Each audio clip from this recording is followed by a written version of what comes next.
काय म्हटले ते कधी कोणाचं नाही, पण आम्ही कुठे म्हणतो की त्यांच्या विलिनीकरणासंदर्भात आम्ही एक सत्यस्थिती मांडलेली आहे. आणि राष्ट्रवादीचं कोणते विलिनीकरण झालं नाही, महाविकास आघाडीचं झालं नाही. बहुतेक ते आता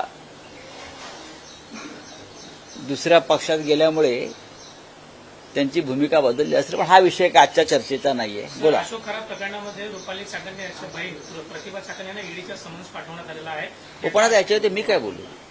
काय वेगळे प्रश्न असेल सांगा. ज्या प्रकारे गोंधळ झाला मुंबई पुणे एक्सप्रेस हायवे मध्ये मिसिंग लिंक, या मिसिंग लिंकच्या दरम्यान जी काही ट्रॅफिक जाम झाली त्याच्यानंतर बघा हा सुप्रिया सुळेंची माफी मागितली. बघा, सुप्रिया सुळेंची माफी मागितली, त्या खासदार आहेत. हजारो लोक रस्त्यावरती अडकले होते. ह्याच्यामध्ये मुख्यमंत्र्यांचा दोष आहे का? नाही. ह्याच्यामध्ये नियोजनाचा अभाव आहे. आणि आपल्याकडे अजूनही जे व्हीआयपींसाठी सगळं काही करायचं, व्हीआयपींच्या सोयीसाठी सगळे आखणी करायची, ही जी प्रशासनाची मानसिकता आहे त्याच्यामुळे अशा प्रकारच्या घटना घडतात. हे का राज्याच्या मुख्यमंत्र्यांनी त्यांना सांगितलं नाही ना की तिथे बैल कापा, एक बैल कापला ना किंवा रस्ता अडवा. हे का मुख्यमंत्र्यांच्या सूचना नसतात. हे प्रशासन काही गोष्टी परस्पर करतं. अशा प्रकारचे उद्घाटन सोहळे हे सोप्या पद्धतीनं करणं गरजेचं असतं, जेव्हा लोकांना त्रास होणार नाही. हे मुहूर्त का मुख्यमंत्र्यांनी किंवा उपमुख्यमंत्र्यांनी किंवा अन्य कोणी काढलेले नाही आहेत. त्याच्या ह्याला जबाबदार मुख्यमंत्र्यांचं प्रशासन आहे. मुख्यमंत्र्यांनी माफी मागितली म्हणजे असं वारंवार होत आहे. मुख्यमंत्र्यांचं लक्ष नसल्यामुळे होत आहे. कशा करता एवढा शो करायची गरज होती? आहे ना, केलंत ना तुम्ही केलंत ना, तुम्ही करून दाखवलंत ना. लोकांना कळलं तुम्ही केलंय. हे तुम्ही केलंय, हे लोकांना कळलंय. बाबा हे तुम्हीच केलंय आणि हे तुम्हीच करू शकता जगात सगळ्या गोष्टी. आम्हाला नाही जमलं काय? हा महाराष्ट्र जो घडलेला आहे हा तुम्हीच घडवलाय तुमच्या जन्माच्या आधीपासून. हे सगळं जे आहे, जायकवाडी असेल, हे मुंबईतले त्या काळातले 56 पूल असतील, हा झोपडपट्टी पुनर्वसन योजना बाळासाहेबांनी केली ती, किंवा अन्य रस्ते, मुंबई एक्सप्रेस हायवे, हा फ्रीवे, हे सगळं जे तुम्हाला दिसतंय सगळं हे तुम्हीच केलंय. कालच्या सगळ्या पत्रकार परिषदेमध्ये एकनाथ शिंदे असं म्हणाले की उद्धव ठाकरे मुख्यमंत्री असताना या काम थांबलं होतं. ते म्हणत होते work from home, stay home, आणि आमचं सरकार आलं त्याच्यानंतर. एकनाथ शिंदे काय बोलतात त्याच्यावरही जाऊ नका. उद्धव ठाकरेंच्या काळामध्ये त्यांच्यासमोर सगळ्यात मोठं आव्हान होतं महाराष्ट्राचं आरोग्य आणि महाराष्ट्रातील जनतेचे जीव वाचवणं. एकनाथ शिंदेचे सुद्धा जीव वाचले कोविड काळात, ते सुद्धा उद्धव ठाकरेंमुळेच. सगळ्यात मोठं आव्हान होतं माणसांचे प्राण वाचवणं त्या काळामध्ये. असं आव्हान कोणत्या मुख्यमंत्र्यासमोर नव्हतं. बरोबर आहे. हे आव्हान मोठं होतं की झाडं तोडणं, रस्ते बांधणं, हे केव्हाही होऊ शकतं. पण लाखो मराठी जनतेचे प्राण वाचवणं हे सगळ्यात मोठं आव्हान उद्धव ठाकरेंसमोर होतं.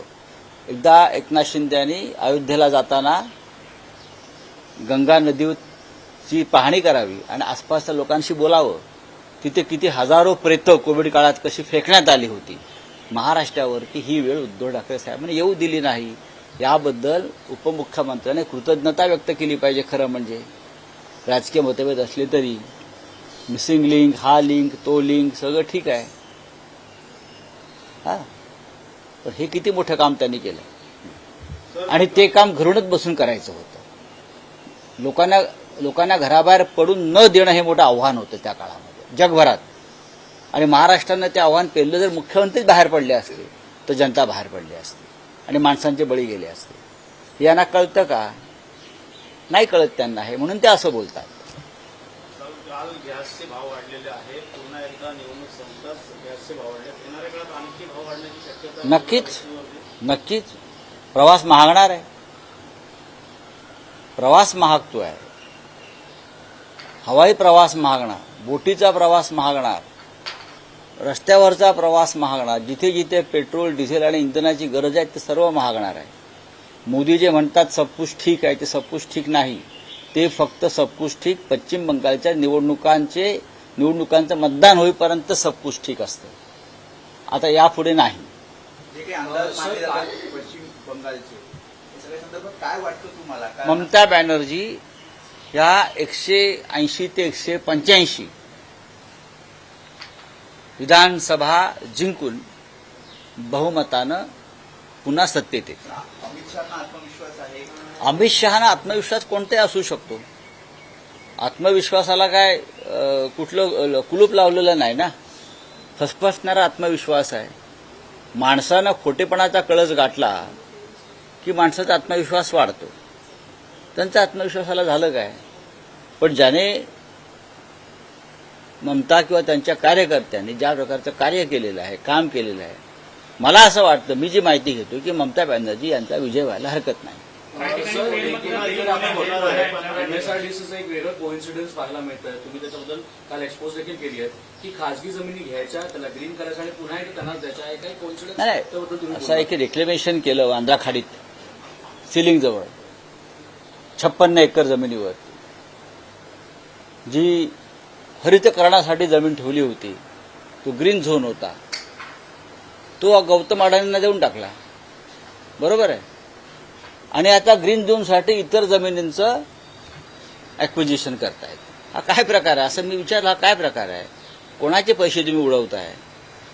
जी जमीन होती आमची ती तुम्ही गौतम अडाणीला दिली आणि मग आता तुम्हाला नियमानुसार जो ग्रीन झोन तिथे करायचा आहे त्यासाठी तुम्ही इतर जमीन अक्वायर करताय.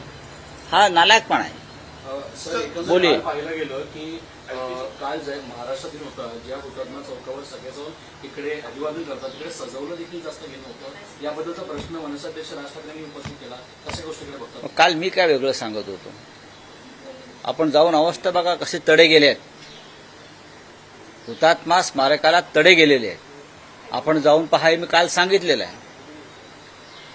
महाराष्ट्र दिनाविषयी आस्था असायला पाहिजे ना. तुम्ही त्या मिसिंग लिंकला गेलात, हो, काय सी लिंक मिसिंग लिंक हे सगळं ठीक आहे, पण ज्या 106 हुतात्म्यांनी हा महाराष्ट्र निर्माण केला त्यांचं स्मरण करण्याचा कालचा दिवस होता. त्यांच्या स्मारकाला शासनातर्फे महापालिकेतर्फे सजावट करणं गरजेचं होतं. संपूर्ण परिसर तो केला का? आणि जे त्यांच्या पक्षामध्ये स्वतःला स्वयंघोषित शिवसेना म्हणून जे बसलेले आहेत, बाळासाहेब ठाकरेंचे विचार वगैरे घेऊन असं म्हणतात भंपक लोक, त्यांना तरी असं वाटलं का की आपण केलं पाहिजे? आम्ही शिवसेना आहोत म्हणताय ना अमित शहाच्या कृपेने, मग त्यांनी का नाही केलं ते? आम्ही रात्री 12 वाजता गेलो, आम्ही फुलांची सजावट केली, आमच्या शिवसैनिकांनी केली. सर, सजावट महंगा हो चुका हाँ? है, इलेक्शन खत्म हो गया, एलपीजीएस महंगा हो चुका है, इस वाले क्या कहना है? अब सब कुछ महंगा हो जाएगा. जब तक वोटिंग नहीं होता है तब तक सब कुछ ठीक रहता है मोदी के काल में. अब वोटिंग खत्म हो गया है, अब एलपीजी महंगा हो गया, अब पूरा ट्रैवलिंग महंगा हो जाएगा, यातायात महंगे हो जाएंगी, हवाई जहाज की टिकट महंगे हो जाएंगे, सब कुछ महंगा हो जाएगा. और मोदी बोलेंगे ये तो अब अंतर्राष्ट्रीय व्यवस्था है और स्थिति है. कल तो नहीं कुछ नहीं, सब कुछ ठीक है हमारे यहाँ, पूरा भंडार पड़ा है ईंधन का. कहाँ है? कौन पूछते आपको? सर, एसटी सर, बोर्ड जो की सजावट के पश्चिम लिए बंगाल 200 में कोटी रुपए 15 पोलिंग स्टेशंस पर जो है रीपोलिंग होने वाली है, ईवीएम की गड़बड़ी को लेकर ईवीएम की गड़बड़ी देश में हर जगह हो रही थी. महाराष्ट्र में हो गई, आसाम में हो गई, लेकिन पश्चिम बंगाल में तृणमूल कांग्रेस के कार्यकर्ता जागरूक है, इसलिए रीपोलिंग हो रहा है. जिस तरह से ममता बनर्जी और उनकी पार्टी चुनाव आयोग के भ्रष्ट कारोबार के साथ संघर्ष कर रही है, तो उनको रीपोलिंग करनी पड़ी है. चलो, थैंक यू. सर, जैसे मिसिंग लिंक को लेकर जिस तरीके से आम नागरिकों को दिक्कतों का सामना करना पड़ा। सांसद सुप्रिया ताई भी जो है उस ट्रैफिक में फंस गई. देखिए, एक सांसद फंस गई थी, ये ठीक है, लेकिन हजारों लाखों लोग वहां फंस गए थे. 5-5, 6-6 घंटा, 7-7 घंटा. ये जो शो ऑफ कर रहे हैं हमारे सरकार के लोग, हाँ, उसकी वजह से हो गया. मैं सीएम को दोष नहीं दूंगा, लेकिन उनका प्रशासन जो चमचेगिरी में बिजी है पूरी तरह से, ये चमचेगिरी है. कि आप करो ना, सादगी से करो ऐसे प्रोग्राम। लोगों को मालूम है आपने किया है, हमने कहा क्या हमने किया है, आपने किया है भाई सब कुछ। देश के स्वतंत्रता संग्राम में आप नहीं थे, फिर भी आपकी वजह से देश को स्वतंत्रता मिल गई है। महाराष्ट्र की किसी लड़ाई में आप नहीं थे, फिर भी हम कहेंगे बाबा आप थे, हैं, आपके लोग मारे गए, हमारे लोग नहीं मारे गए 106, आपके लोग थे जनसंघ वाले। अरे ये नौटंकी बंद करो। आप कहीं नहीं थे देश के और महाराष्ट्र के संग्राम में, फिर भी आप श्रेय लीजिए, लेकिन लोगों को इतनी यातनाएं मत दीजिए, इतना मैं कहूंगा। सर, इलाहाबाद हाईकोर्ट ने रोड पर नमाज पढ़ने की पीएलए को खारिज कर दिया है, क्या कहना चाहेंगे? ठीक है, ग्रीन जोन पे आपने कहा था कि अदालत को दिया जा रहा है, क्या मामला है? देखिए जो सीलिंग है वहां की 56 एकड़ जमीन जो है, जो ग्रीन जोन के लिए रिजर्व की थी, वो गौतम अडानी को दे दी।